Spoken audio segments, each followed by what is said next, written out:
Nag-order ako ng pampaganda mga inday. Siyempre, kailangan natin magpaganda, charis. Magpapaganda tayo. Ito si kuya.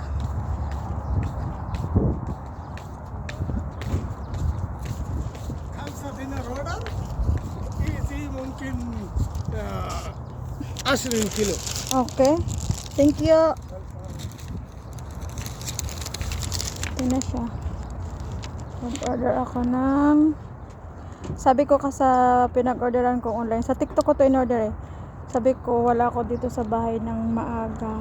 Kaya sabi ko papuntahin alas 10. Tapos ngayon, na oras ngayon, mag alas 5 na.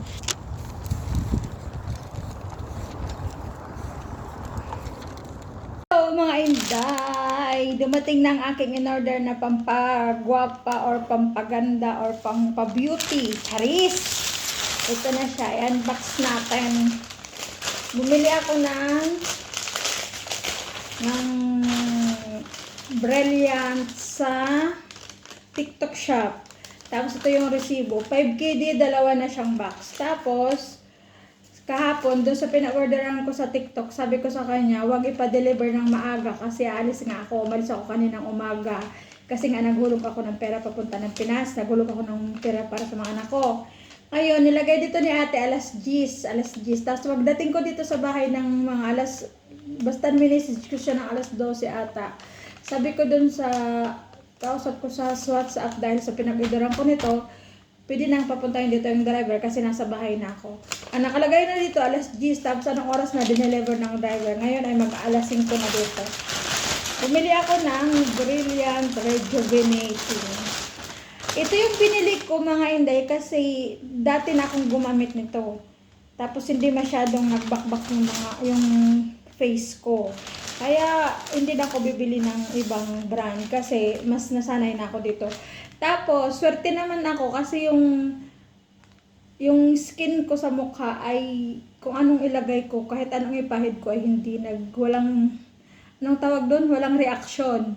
Ibig sabihin makapal ang aking pagbumuka, charis. Ito na siya mga intay.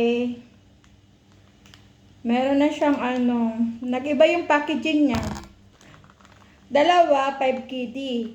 Pag naubos ko to, ang bibilhin ko ay whitening na. Gumamit na ako dito dati bago ako umuwi ng Pinas. Kaya alam ko na ganito ito. Pero nagbago yung packaging. Oh. Alin na dito yung sunblock, alin na dito yung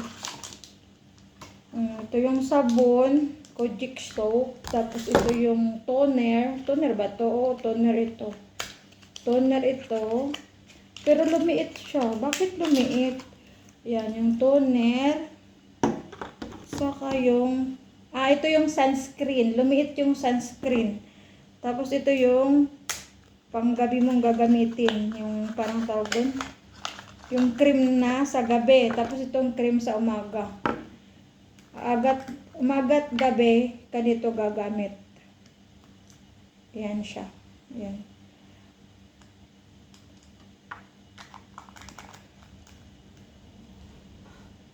Magbalik alindog tayo, charis. Alindog. Yan ang aking binili for today. Siyempre, kailangan din natin nalagaan ng sarili natin. Lalo pa medyo tumatanda na tayo mga inday. Kaya huwag natin papabayaan ang ating mga self. Diba? Sinarelate yan. Siyempre, huwag natin pabayaan yung sarili natin, diba? Dapat natin alagaan kasi nga medyo nagkakaedad na tayo. Baka magkulubot-kulubot ng ating mga face. Diba? Kaya huwag tayong maging pabaya. Ano tawag dito? I-pamper din natin yung sarili natin minsan. Yung siya. Matagal-tagal ko na ito magagamit. Siguro 2 buwan. 2 buwan? O di hindi na ako lugi sa pagkili, di ba? Kasi 2 buwan ko siya magagamit. Tapos, pag naubos ito, bibili ako ng whitening na siya. Yung whitening parang skinol na yun. Ito na siya. Ang model dito ay si Andrea Brillantes. At yung CEO ng Brilliant ay napakayaman na ngayon. Yan lang guys. Thank you for watching.